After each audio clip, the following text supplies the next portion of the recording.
قرآن ایک مینول ہے نا جس کے ذریعے ہمیں پتہ چلتا ہے کہ ہم اپنی زندگی میں کیا چیز صحیح کریں کیا چیز غلط کریں.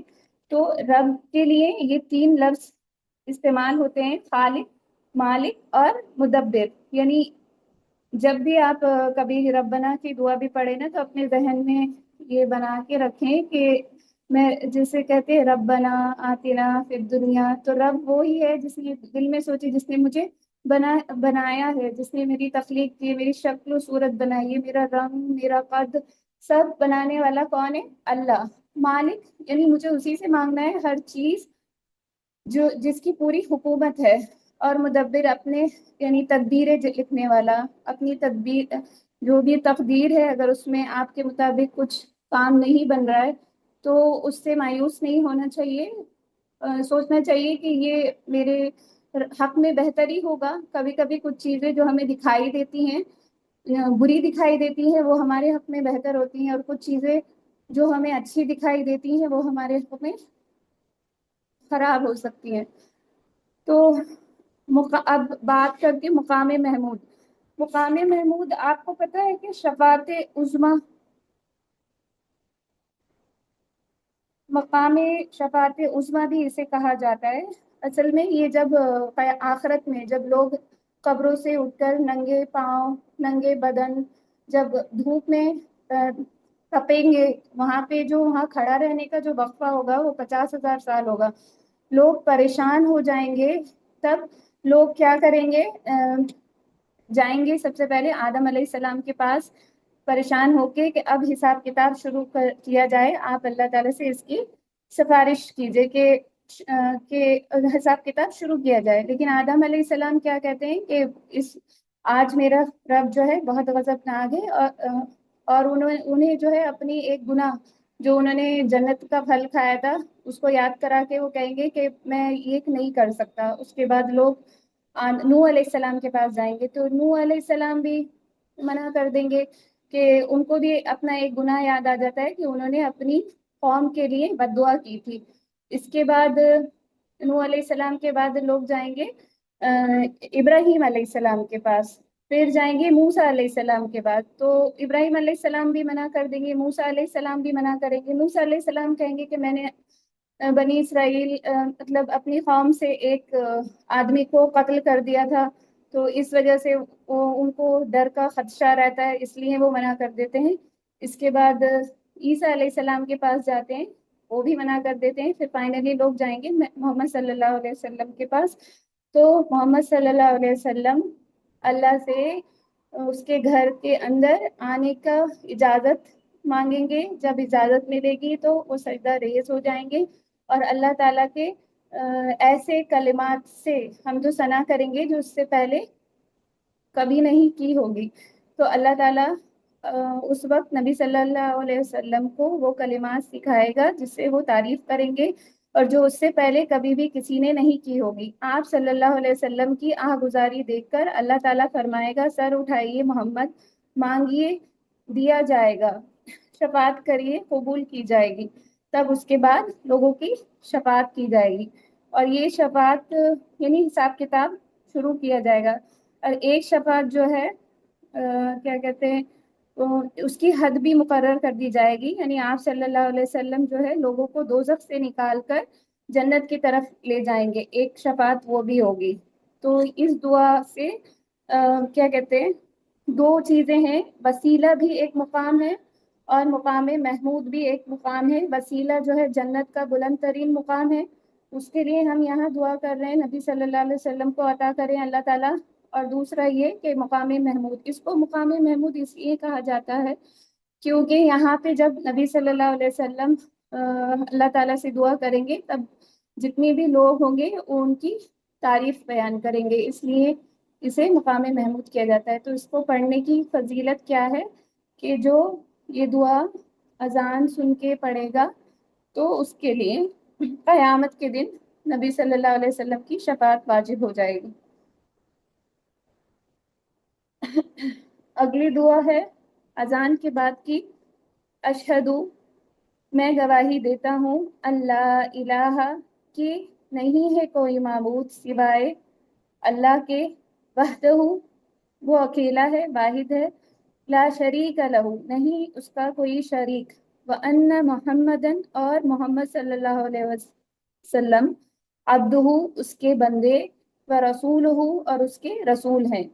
آگے ہے رضیت باللہ ربا وبالاسلام وبمحمد رسولا وبالاسلام دینا، میں راضی ہوا اللہ کے رب ہونے پر، محمد صلی اللہ علیہ وسلم کے رسول ہونے پر، اور اس اسلام کے دین ہونے پر۔ تو جو کوئی یہ دعا پڑھے گا اذان کے بعد تو اللہ تعالیٰ اس کے گناہ بخش دیں گے۔ ٹھیک ہے، اس میں بھی رب کا ذکر ہے، جیسے رضیت باللہ رب، رب کا ابھی میں نے بتایا کہ رب میں تین خصوصیات، اس ورڈ میں تین باتیں ہیں، خالق، مالک اور مدبر۔ اور ربوبیت کتنی طریقے کی ہوتی ہے، یعنی یہ جو کیٹیگریز ہیں، یہ اس کی فردر کیٹیگری ربوبیت دو طریقے کی ہوتی ہے۔ ربوبیت، ایک ربوبیت عام ہے اور ایک ربوبیت خاص ہے۔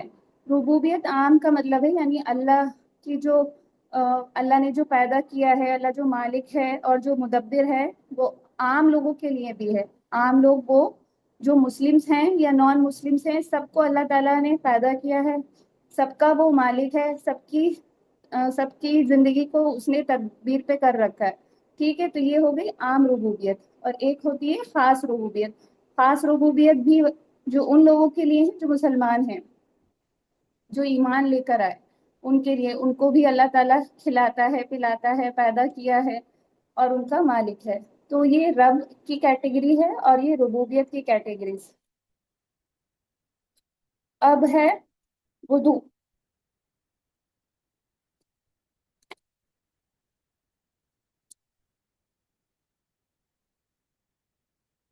یہ سورہ مائدہ کی آیت ہے، پڑھتی ہوں میں اسے، اس کا ترجمہ بتاتے ہیں۔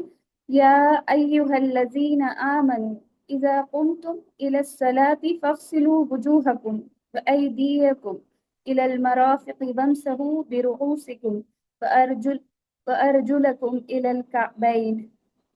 اے لوگو جو ایمان لائے، جب تم کھڑے ہو نماز کے لیے تو دھو لیا کرو اپنے منہ اور اپنے ہاتھ کہنیوں تک، اور مسح کیا کرو اپنے سروں کا، اور دھو لیا کرو اپنے پیروں کو ٹخنے تک۔ یہ سورہ مائدہ میں وضو سے متعلق آیت ہے۔ اور ایک حدیث ہے، سیدہ عائشہ رضی اللہ عنہ سے روایت ہے کہ آپ صلی اللہ علیہ وسلم نے فرمایا کہ 6 خصلتیں ایسی ہیں کہ اگر کوئی مسلمان ان میں سے ایک کو بھی اپنا کر فوت ہو جائے تو اللہ کے ذمے ہے کہ وہ اسے جنت میں داخل کرے گا۔ وہ ایک، اس میں سے ایک کیا ہے کہ وہ ایک آدمی جو وضو کرے، اچھی طرح وضو کرے اور پھر اپنی نماز کے لیے مسجد کی طرف نکلے، اگر وہ اسی حالت میں فوت ہو گیا تو اس کی جنت کا ضامن بھی اللہ ہوگا۔ یعنی وضو کو اچھی طریقے سے کرنا، جسے کہتے ہیں کامل وضو، تو اس کو کرنا، اس کو کر کے مسجد کی طرف نماز کے لیے قدم بڑھانا، اور اگر اسی حالت میں موت ہو جائے تو اللہ تعالیٰ اس کے لیے جنت کا ضامن ہوگا۔ تو اس لیے جو بھی میل لوگ ہیں ان کو مسجد میں جا کے نماز پڑھنے کا کتنا ثواب ہے، ہر قدم پہ ایک نیکی۔ وضو کی اہمیت، اللہ تعالیٰ قرآن میں فرماتے ہیں ان اللہ یحب التوابین و یحب المتطہرین، بے شک اللہ بہت توبہ کرنے والوں سے محبت کرتا ہے اور بہت پاک رہنے والوں سے محبت کرتا ہے۔ یہ سورہ بقرہ کی آیت ہے۔ حدیث میں آتا ہے کہ جس کا وضو نہیں اس کی نماز نہیں، یعنی وضو کو بہت اچھے سے کرنا چاہیے۔ پنڈلیاں خاص طور پہ دھوتے وقت بہت دھیان دینے کی ضرورت ہے کہ تھوڑے بھی سوکھا نہ رہے۔ وضو کا کرنے کا مطلب صرف ٹیپ کھول کے پانی بہا دینا نہیں ہے، کم پانی میں اچھے سے مسل کے آرگنس کو، اعضاء جو ہے نا ان کو مسل کے کم سے کم پانی میں کرنا وضو جو ہے وہ زیادہ اچھا ہے۔ وضو کی حفاظت مومن کے سوا کوئی نہیں کرتا۔ طہارت نماز کی چابی ہے۔